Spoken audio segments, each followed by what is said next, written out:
अस्सलाम वालेकुम। आज हम मटन स्टू बनाने जा रहे हैं। तो 1 किलो मैंने मटन लिया है। इसको अच्छी तरह से वॉश कर लें। अब 2 गिलास पानी शामिल कर लेंगे। गलने के लिए हमने इसको चढ़ाना है। 3 प्याज इसमें शामिल कर लेंगे, मोटा मोटा क्यूब्स में काट लेंगे इसको। और 1 चम्मच लहसुन का पेस्ट शामिल कर देंगे, आधा चम्मच नमक और मिक्स में गरम मसाला। अब इसको ढक्कन ढक के गलने तक के लिए पका लेंगे। 80% तक हमने इसको पकाना है। तो देखिए माशाल्लाह अब गल चुका है गोश्त। तो अब इसके अंदर 2 टमाटर शामिल करेंगे, क्यूब्स में इसको काट लेंगे। अब अलग पतीली में 1 कप ऑयल लेके इसके अंदर टमाटरों को नरम कर लेंगे।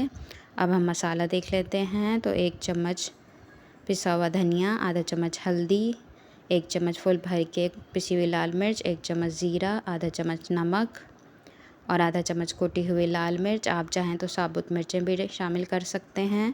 तो आधा चम्मच मैंने पिसा हुआ गरम मसाला लिया है। टमाटर हमारे मैश हो चुके हैं, तो साथ ही इसमें जो हमने मसाला निकाला है वो शामिल कर देंगे और इसको भून लेंगे। अब इसके अंदर जो हमने गोश्त को गला के रखा है वो भी शामिल करके साथ ही इसको भून लेंगे। 5 से 6 मिनट तक भून लेंगे ताकि मसाला जो है वो अच्छी तरह से इसके अंदर मिक्स हो जाए। अगर आपको ज़रूरत महसूस हो तो थोड़ा सा आप पानी भी शामिल कर सकते हैं। जो गोश्त का गला हुआ पानी हो तो वो भी शामिल कर सकते हैं। तो अब इसको भून लिया है मैंने 5 से 6 मिनट। अब इसके अंदर हरी मिर्चें शामिल कर देंगे। तो हरी मिर्चों का टेस्ट 5 से 6 मिनट तक बहुत अच्छा सा हम भून लेंगे तो हरी मिर्चों का टेस्ट बहुत अच्छा सा आ जाएगा। तो हमारा स्टू तैयार हो चुका है। चूल्हा बंद कर देंगे। पूरी वीडियो मेरे चैनल पे यूट्यूब पे मौजूद है, वहाँ देख सकते हैं। और मेरी वीडियो देखने के लिए बहुत बहुत शुक्रिया आपका।